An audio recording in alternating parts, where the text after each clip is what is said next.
Hello বন্ধুরা, আমাদের আজকের ভিডিওতে আপনাদের সকলকে স্বাগতম। আজ আমরা আলোচনা করব বিশ্বের অন্যতম বিষদস্যা রাসেল ভাইপার সম্পর্কে। তো চলুন শুরু করা যাক। রাসেল ভাইপার কোথায় পাওয়া যায়? রাসেল ভাইপার মূলত দক্ষিণ এশিয়ার দেশগুলোতে পাওয়া যায়, বিশেষ করে ভারত, বাংলাদেশ, শ্রীলঙ্কা, পাকিস্তান এবং নেপালে। এই সাপ মূলত সূক্ষ্ম এলাকায়, মাঠে এবং গাছপালার মধ্যে বাস করে। রাসেল ভাইপারের বিষের বৈশিষ্ট্য। রাসেল ভাইপারের বিষ অত্যন্ত শক্তিশালী এবং এটি হেমাটক্সিন নামক একটি উপাদান দ্বারা গঠিত। এই বিষ রক্তে জমাট বাঁধার সমস্যা সৃষ্টি করে, যার ফলে শরীরের রক্ত সঞ্চালনে ব্যাঘাত ঘটে। রাসেল ভাইপারের কামড়ের ফলে শারীরিকভাবে বেশ কিছু গুরুত্বপূর্ণ সমস্যা দেখা যায়।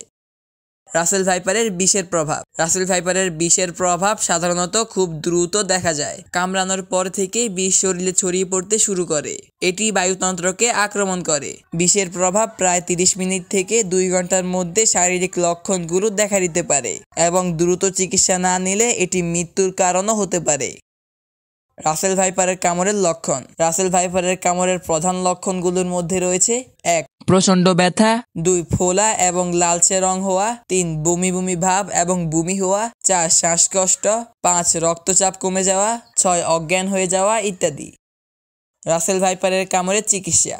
রাসেল ভাইপারের কামড়ের চিকিৎসা অত্যন্ত গুরুত্বপূর্ণ এবং তাৎক্ষণিক ব্যবস্থা না নিলে রোগীর মৃত্যু পর্যন্ত হতে পারে। রাসেল ভাইপার কামড়ানোর পর আক্রান্ত ব্যক্তিকে দ্রুত হসপিটালে নিয়ে যেতে হবে। সেখানে তাকে অ্যান্টিভেনম ইনজেকশন দেওয়া হবে। এছাড়া রক্তপাত বন্ধ করার জন্য অন্যান্য চিকিৎসা ব্যবস্থা গ্রহণ করা হবে।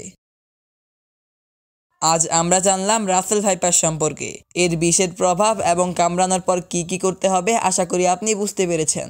যদি ভিডিওটি ভালো লেগে থাকে তাহলে লাইক করুন, শেয়ার করুন এবং চ্যানেলটি সাবস্ক্রাইব করে রাখুন। দেখা হচ্ছে পরবর্তী কোনো ভিডিওতে। ততদিন পর্যন্ত সবাই ভালো থাকবেন।